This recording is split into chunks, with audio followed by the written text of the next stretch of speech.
James Cook, Scotland editor, is here to keep me company. Hello, James. Hello, how are you? I'm very well, thank you. And you're here for a momentous day in political news because Rishi Sunak, the Prime Minister, was on this morning on ITV and admitted this about his reading habits. Is these Jilly Cooper books true? Are you really into those books? Is that not true? Yes, that is. It is true. Very unclear how that has emerged. Is it true? Yes, I'm. Yes, Oh, I love a Jilly Cooper book. They're amazing. Which ones? Can't remember, they're just the sexy bits. Okay. They are good. They're good. great. Look, you need to have escapism in your life. And that's a good thing. So whether it's whatever TV you watch, whatever you're reading, it's good to be able to get away from your day-to-day, right? I did not see that coming, to be honest. Do you know, I'm not surprised, though, because his favourite TV show is Emily in Paris. So Okay. he's got doesn't quite like the things you'd expect him to like, which is all for that. Each to their own. Yes. Now, in the classic newscast style, we're now going to do a quiz where James and I are going to read extracts to each other, and we have to work out if they're Jilly Cooper extracts or they're from other books written by politicians, of which there are quite a few. And some of them are quite, what's the word? The polite word? Racy? Saucy. Yeah, Racy. Yeah, okay. Now, you're at a slight advantage because I've never read a Jilly Cooper. I have never read a Jilly Cooper. Oh, okay. Equally Just to be disadvantaged. clear. Right, I'm going to go first, though. So here's the first quote. Is this from Jilly Cooper or by a politician who's also written a novel? She was looking, this may sound crude, but it is no less than the truth, like a lingerie model, only cleverer, and if anything, with bigger breasts. Jilly Cooper or a politician? Politician. Yes. And do you want to take a punt at which politician Yeah, for a bonus point? Gordon Brown. Your neck of the woods. You are correct. It is a politician. You're incorrect as to the identity of the politician. Yeah, I realised that. Boris Johnson in his novel 72 okay. Virgins. Of course. I might have thought he would write a bit better than that, but okay, fair enough. Here we go. Are you ready? Try me. Are you ready? Here we go. I've not seen this before. This is new to me as well. She had held his face in her hands and looked deep into his eyes as her own sent him 1,000 messages of seduction. With the boldness and skill of a woman 10 years her senior, she had guided his hands over her virginal body. Is virginal even? I think that is Jilly Never mind. Cooper. No. Oh. Who do you think it might be, though? I'm trying to think of politicians. William Hague. No, it's not William Hague. It's a female politician. Jackie Smith, former Home Secretary. Nadine Dorris. Oh, of course. She's prolific. The book is called, yeah, indeed, exactly. But I should have guessed that as well, really. We should have known. Shadows in Heaven. Okay, right. One last one, because we've got to get on with talking about the news, although I could actually do this all night. I'm happy as long as I'm mounted, he used to say, and you're so compulsively rideable, my darling. Surely that's Jilly Cooper. Isn't that the whole point of Jilly Cooper? Absolutely, definitely. Is that Polo? 1,000% Jilly Cooper. No, it's from Riders. There you go. I mean, I'm sure they're very good, but I imagine this is sort of theme runs through them. Right, let's... I was now going to try and say a mounting joke. Let's not. Yeah, let's just get on with this episode of Newscast. Newscast from the BBC.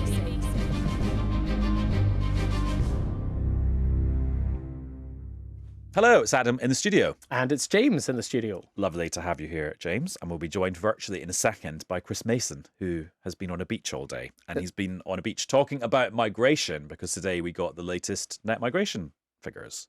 And net migration is... It's the amount of people coming in minus the amount of people coming out, or I suppose the opposite, if the opposite were true, which it isn't. Yes, and very rarely is. And so the actual number is 1.2 million people moved to the UK in the last year and 557,000 left, which gives you a net migration figure of 606,000. Now, that is lower than some of the numbers that were kind of being hinted at, maybe 700,000, maybe even 1 million. It's still a record. But it's still very high, yeah. And so to find out what that might do to our politics, here is Chris Mason, who spent the day on the beach in Great Yarmouth. Well, life's a beach, a pretty breezy beach. Welcome to Great Yarmouth. We're in Norfolk, taking a look at these migration numbers today. And you know what? There's a kind of ocean of subtlety and nuance in them. Yes, they are record-breaking when you look at the stark numbers, but when you start breaking them down and analysing the specifics, there are things worth exploring there. So there is Ukraine, of course, and all of those people who've sought sanctuary here since the war broke out there. Hong Kong as well, heard lots of talk this week, haven't we, about student numbers, the government's plans to limit the number of dependents that certain students, international students, are able to bring with them. Why then did we come here today to this corner of Norfolk? Well, if you go back to the Brexit vote in 2016, more than 70% of people here who voted in the referendum voted for Brexit. And when you speak to people around here, the whole question of migration is a very live one. There's talk of the 3 Ps that lure migrants in here: people in packing, picking and plucking. So lots of agricultural workers drawn here to work on the fields and in the factories. And speaking to people here, you get that range of nuance in terms of what people think about the question of migration. I've just been chatting to some people up the road in Caister in a pub there. They'd just finished their social club gathering, having a quick pint at lunchtime, and there was huge respect for the fact that migrants are willing to come over here and work in agriculture. Huge pride that the country provides sanctuary for people fleeing conflict, not least in Ukraine. But also people were saying they did feel the numbers were too high. There was a question around sustainability, and there was a scepticism, frankly, as far as politicians' promises are concerned, to try and get those numbers down. But what I do detect, speaking to people here, and this matches what we see in some of the opinion polls, is that the salience of the issue of immigration, the importance that people attach to it, does seem to have eased off since the Brexit referendum. In other words, that mantra, that promise, which has now been delivered, of taking back control over migration, the fact that power does lie down the road at Westminster, that politicians can pull levers and do something about it, does really matter to people.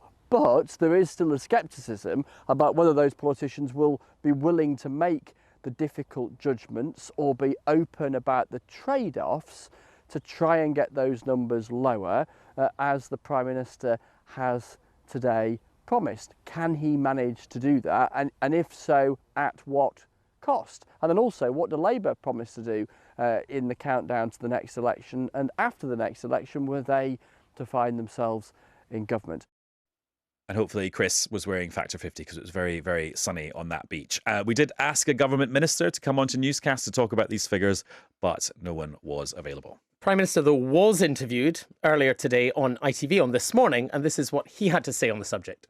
This week, we announced some new measures, and I think pretty much the biggest thing that anyone's ever announced to bring the levels of migration down. And it's a new policy which limits the amount of family members that people who are studying here can bring with them when they come and study here. And what we've seen over the last few years is that number of dependents has just absolutely spiraled. And it goes alongside our other plan, though, to stop the boats, because that's really important. Well, I'm pleased to say we are joined in the studio by the Shadow Home Secretary, Yvette Cooper. Hello. Hello, good to see you. Now, we'll talk about migration in quite some detail in a minute, but just before we do that, we're recording this episode of Newscast at 6:30 on Thursday evening.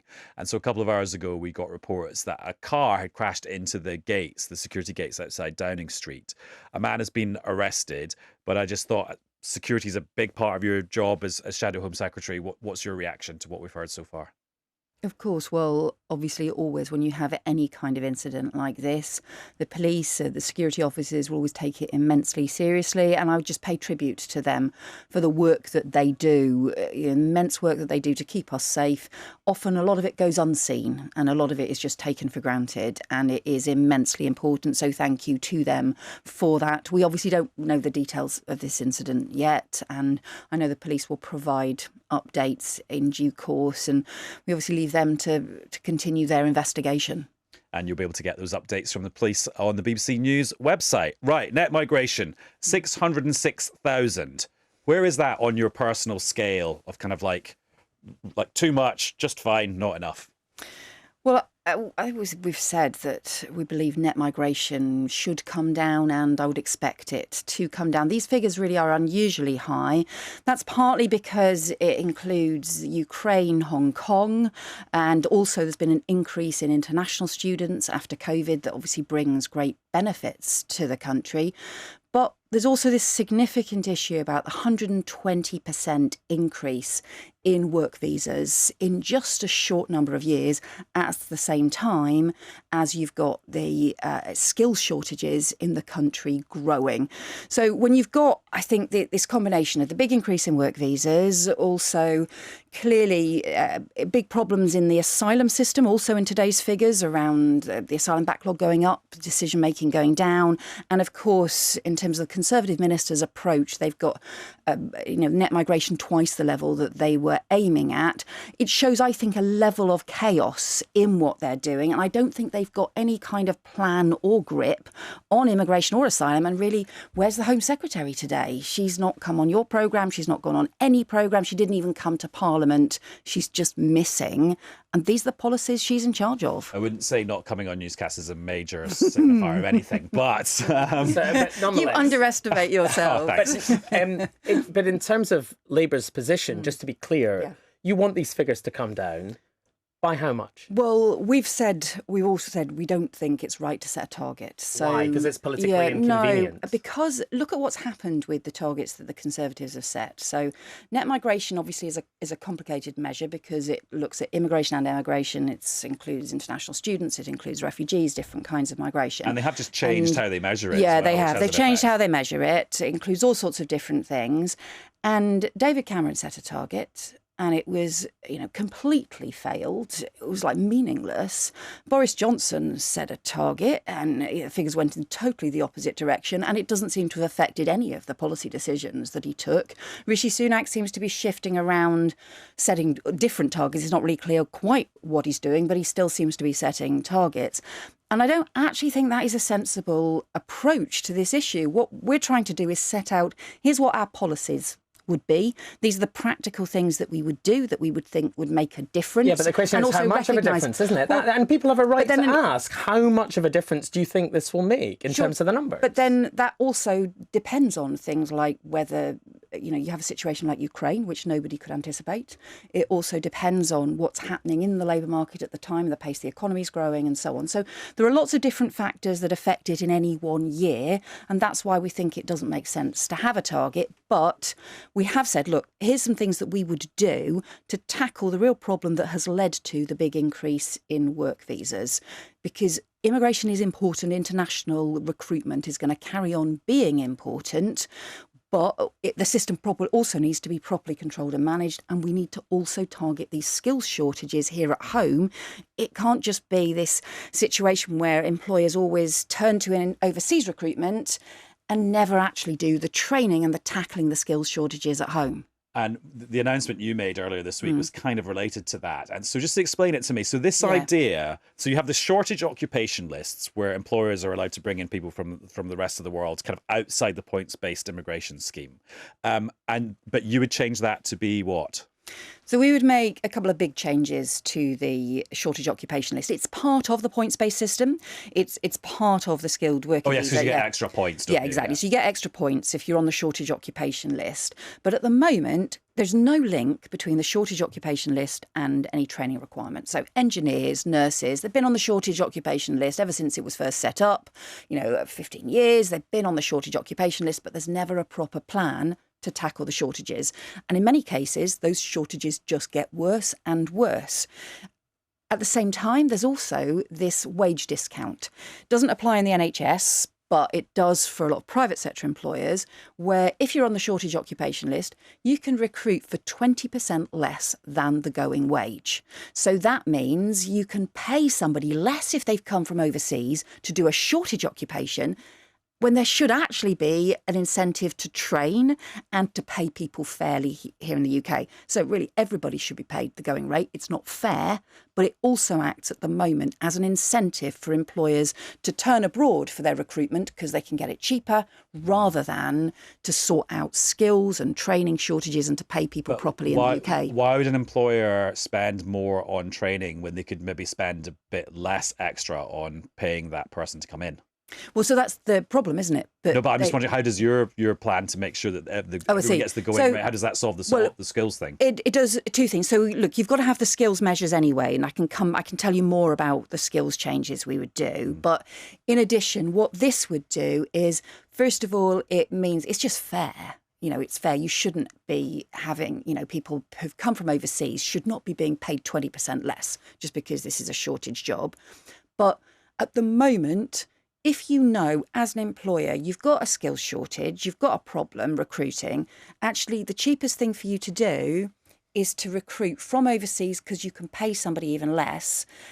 Either, if you can't do that, either you pay everybody fairly, maybe you still recruit from overseas, maybe you recruit from the UK because you're paying somebody fairly, or you just look at it and you think, do you know what? It is actually worth us putting the extra money into either training someone or upskilling someone, giving somebody the extra training course so they can do the next job up. But aside from how you do this and how it's implemented, and I accept that might be a big thing, philosophically, taking a big step back about what you, Labour, actually believe on immigration, you're not a million miles away from the government, are you? From the Conservative Party. I mean, you basically believe the same thing. Well, I think who knows what they believe. There's just such a state of total chaos. I genuinely don't know what they believe. But, let me Suella Braverman, what does she believe? I have no idea. Well, let me totally tell you. Chaos. All right, let me tell you the quote, which you'll know. She said there's no good reason why we can't train up enough HGV drivers, butchers or fruit pickers. Do you agree with that? Yes. I think what she also said was so that British workers don't forget how to work. Okay, but do you agree with... I thought it was totally ridiculous. And also... Fine, but to the point. No, hang on, if you don't mind.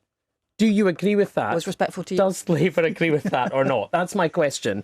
That there's no good reason why we can't train up enough HGV drivers, butchers or fruit pickers. So, of course, we should be training HGV drivers. Of course, we should be training butchers.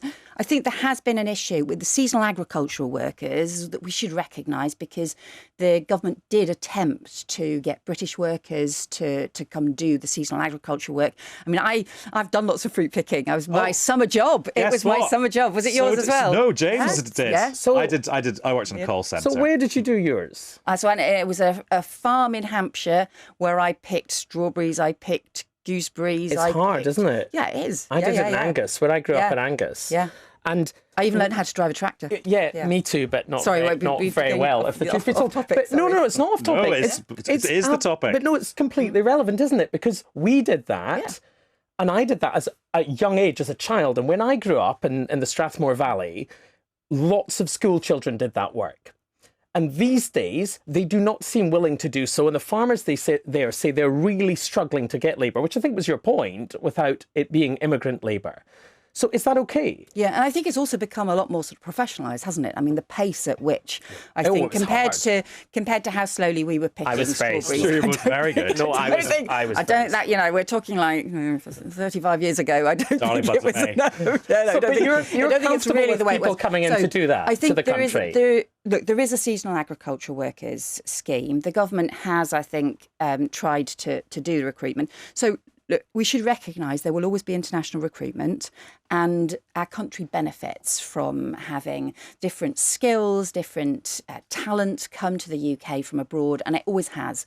Building our biggest businesses or working in our public services.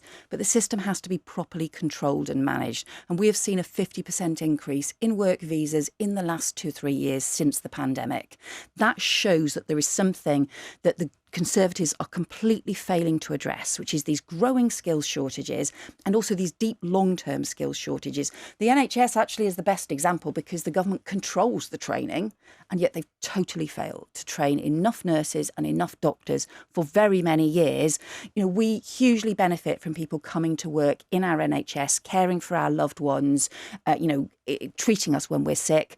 But if the NHS is always continually increasingly recruiting from overseas and not training in the UK, well, that is not getting the balance right.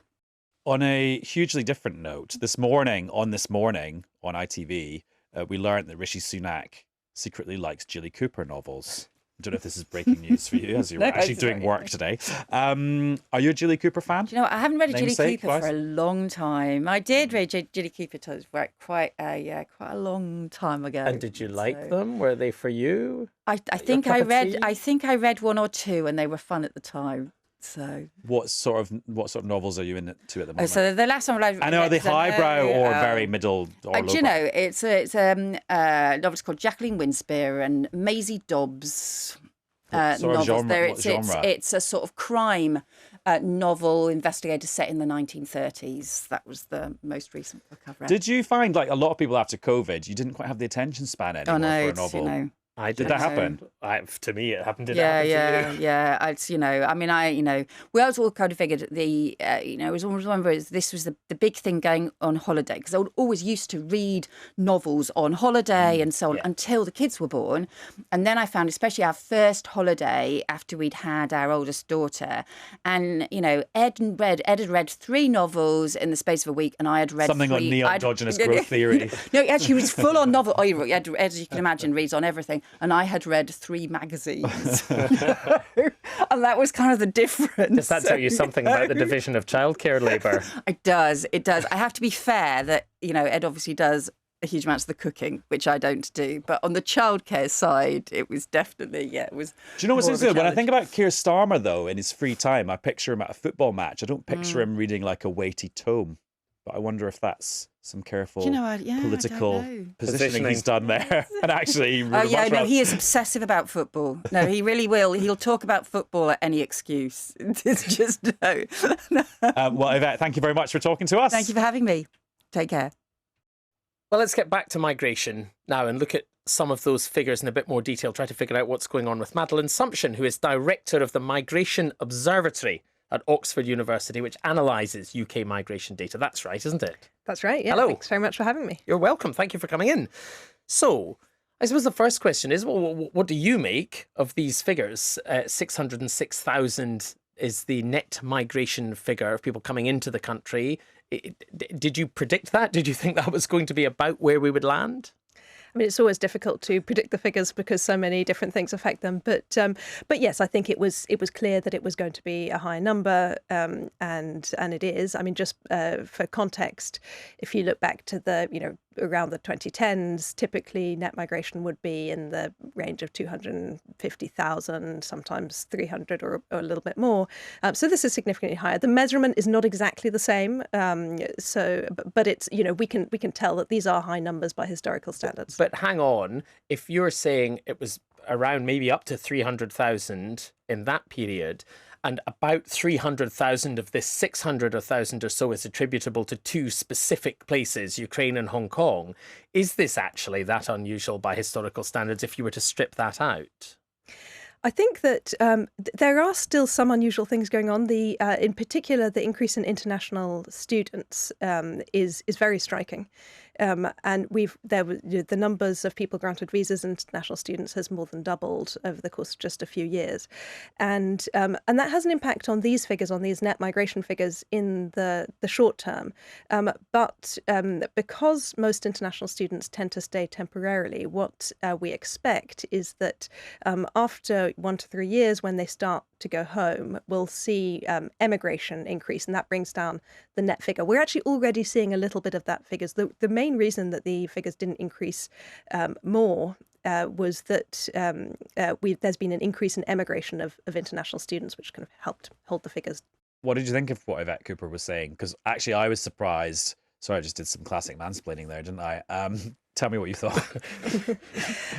I think this is interesting. I mean, I think, as you pointed out, there does seem to be some degree of consensus between Labour and the Conservatives that if there was more training, then perhaps demand for foreign workers might be lower. I don't think that's universally the case in every industry, but I do think there's something specific about health and social care, because the government has a degree of control over this labour market that it doesn't have in other industries. It both funds runs the training places, and it also sets, kind of indirectly determines pay and conditions in the industry. So it's much easier in some way. The government has more levers in that industry than it would do if we're talking about engineers. Because I was going to say that what really got me about what Yvette Cooper was saying, and I'm glad she's not in the studio because she would give me total evils if I was saying this to her face, is that if you took away some of what she was saying, quite a lot of what was left, you could imagine a government minister saying things like, oh, there's lots of factors that go into immigration and what the economy needs, so therefore actually pinning